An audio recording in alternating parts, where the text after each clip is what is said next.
ចម្លាក់ស្ដីអំពីទំនាស់និងមនុស្សខ្មែរនាសម័យព្រះបាទចក្រវរ្ម័នទី7នាសម័យបាយ័នបាទសួស្តីបងប្អូនទាំងអស់គ្នាខ្ញុំបាទហែមសុភ័ណ្ឌជាមគ្គទេសទេសចរថ្នាក់ជាតិប្រចាំប្រជាណាចក្រកម្ពុជានិងជាអ្នកចងក្រងសិភៅមគ្គទេសអាណាចក្រអង្គរ Kingdom Guidebook ក៏ដូចជាប្រាសាទបុរាណនានាទូទាំងប្រទេសកម្ពុជាថ្ងៃនេះខ្ញុំនឹងនាំបងប្អូនមកមើលចម្លាក់មួយនៅប្រាសាទបាយ័នដែលមានឈុតឆាកគួរឲ្យចាប់អារម្មណ៍និងគួរឲ្យចង់ស្វែងយល់សូមបងប្អូនមើលឲ្យជិតជាមួយខ្ញុំនេះមិនមែនជារូបចម្លាក់សម្រាប់បង្ហាញតែភាពស្រស់ស្អាតនោះទេនៅលើថ្មនេះយើងឃើញការប្រយុទ្ធការកាប់ចាក់ការរងរបួសការស្លាប់ហើយក៏មានឈុតឆាកដែលមើលទៅដូចជាកាត់ក្បាលផងដែរតើឈុតឆាកនេះកំពុងប្រាប់យើងអំពីអ្វីបាទបងប្អូនឈុតឆាកចម្លាក់ដែលកំពុងមើលនេះស្ថិតនៅក្នុងបរិបទសិល្បៈរបស់ប្រាសាទបាយ័នដែលជាស្នាដៃដ៏សំខាន់មួយក្នុងរជ្ជកាលព្រះបាទចក្រវរ្ម័នទី7ប្រាសាទបាយ័នមានភាពល្បីល្បាញដោយសារប្រាង្គដែលមានភ័ក្ត្រធំប៉ុន្តែអ្វីដែលមានតម្លៃមិនចាញ់គ្នានោះគឺចម្លាក់នៅលើជញ្ជាំងនេះឯងចម្លាក់ទាំងនេះបង្ហាញអំពីរឿងរ៉ាវជាច្រើនអំពីមនុស្សនិងសង្គមនាសម័យអង្គរ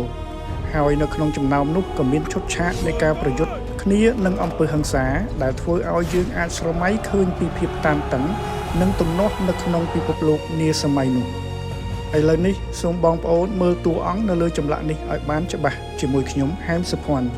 យើងឃើញមនុស្សប្រឈមមុខគ្នាអ្នកចម្បាំងកាន់អាវុធ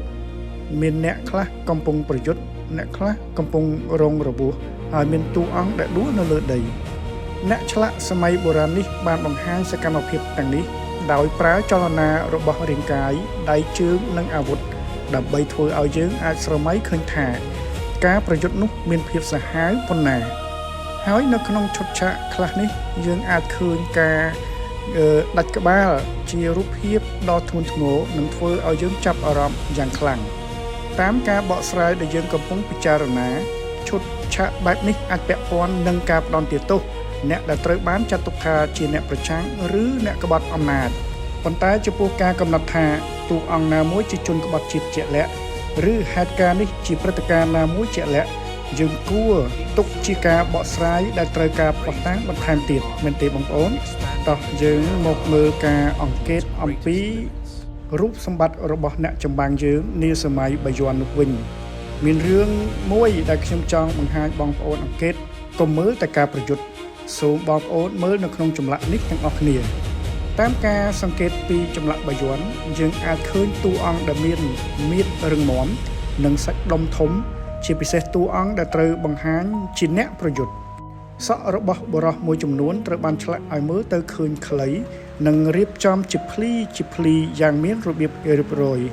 នៅតំបន់ជុំវិញត្រចៀកនិងកញ្ជើងកក៏អាចសង្កេតឃើញការរៀបចំសក់ដែលមានលក្ខណៈជាក់លាក់ផងដែរចំណែកសម្លៀកបំពាក់វិញយើងឃើញមានសភាពខុសគ្នាមានអ្នកខ្លះឥតពាក់អាវអ្នកខ្លះក៏ពាក់អាវម្នាក់សម្លៀកបំពាក់នៅផ្នែកខាងក្រោមដែលមានលក្ខណៈខ្លីនិងសមស្របនិងរបៀបស្លៀកពាក់ដែលយើងឃើញក្នុងសិល្បៈនាសម័យអង្គរហើយសូមមើលតំបន់កនិងស្មាជាមួយខ្ញុំយើងអាចឃើញតួអង្គមួយចំនួនមានក្រណាត់ឬបង់ក្រណាត់ពាក់នៅជុំវិញកឬនៅលើស្មាចំពោះនិមិត្តសញ្ញាអំពីក្រណាត់ឬបង់ក្រណាត់ពាក់នៅកឬជុំវិញស្មានេះអាចបញ្ជាក់អំពីអំណាចដែលជះនិងដួងព្រលឹងវិញ្ញាណដែលត្រូវជួយសន្តិដ្ឋឲ្យអ្នកចម្បាំងកាន់តែមានភាពក្លាហានមើងម៉ាត់និងជោគជ័យតោះបងប្អូនយើងមើលអំពីយានជំនិះឬក៏មធ្យោបាយរបស់អ្នកចម្បាំងយើងវិញមនុស្សនៅក្នុងចម្លាក់មិនបានធ្វើសកម្មភាពតែមួយបែបទេខ្លះដើរលើដីខ្លះជិះសេះខ្លះជិះដំរីនេះធ្វើឲ្យយើងឃើញថាសង្គមសម័យអង្គរដែលត្រូវបានបង្ហាញនៅលើជញ្ជាំងប្រាសាទបាយ័នមានទាំងមនុស្សដែលធ្វើដំណើរដោយថ្មើរជើងអ្នកដែលប្រើសេះឬដំរីនៅក្នុងសកម្មភាពផ្សេងៗជាពិសេសនៅក្នុងបរិបទយោធាដូច្នេះចម្លាក់មួយឈុតនេះមិនត្រឹមតែប្រាប់យើងពីការប្រយុទ្ធទេវាក៏ទុកឲ្យយើងសិក្សាអំពីរូបរាងមនុស្សសម្លៀកបំពាក់អាវុធសេះដំរីនិងរបៀបរស់នៅរបស់មនុស្សសម័យអង្គរផងដែរអត្ថន័យនៃទំនាស់និងការផ្ដន់ទោសបើត្រឡប់មកមើលឈុតឆាកកាប់ចាក់និងការកាត់ក្បាលវិញយើងអាចយល់បានថាសង្គមសម័យបុរាណក៏មានទំនាស់ការតស៊ូដើម្បីអំណាចនិងការផ្ដន់ទោសផងដែរ សម្រាប់អាណាចក្រដ៏ធំមួយការរក្សាសន្តិភាពនិងអំណាចរបស់រាជគឺជារឿងសំខាន់ដូច្នេះរូបភាពនៃការប្រយុទ្ធនិងការផ្ដន់ទោសដែលយើងឃើញនៅទីនេះអាចធ្វើឲ្យយើងគិតអំពីអំណាចវិន័យការគោរពរាជនិងផលវិបាកនៃការប្រឆាំងនៅក្នុងសង្គមបុរាណប៉ុន្តែយើងត្រូវចងចាំថាចម្លាក់មិនមែនជាឯកសារដែលប្រាប់យើងគ្រប់ព័ត៌មានដោយផ្ទាល់នោះទេដូច្នេះអ្នកសិក្សាប្រវត្តិសាស្ត្រត្រូវពិនិត្យទាំងចម្លាក់សិលាចារឹកនិងភស្តុតាងផ្សេងៗដើម្បីឈានទៅរកការបកស្រាយដែលមានភាពច្បាស់លាស់បងប្អូនជិត 1000 ឆ្នាំបានកន្លងផុតទៅហើយប៉ុន្តែមនុស្សដែលត្រូវបានឆ្លាក់នៅលើថ្មនេះមិនអាចប្រាប់យើងឲ្យដឹងផ្ទាល់នោះទេថាពួកគេជានរណាហើយកំពុងជួបហេតុការណ៍អ្វីនោះដែរប៉ុន្តែអ្នកឆ្លាក់ខ្មែរសម័យបុរាណបានទុករូបភាពទាំងនេះឲ្យយើងអានពីការកាប់ចាក់ការប្រយុទ្ធរូបរាងសក់សម្លៀកបំពាក់ពីការដើរលើដី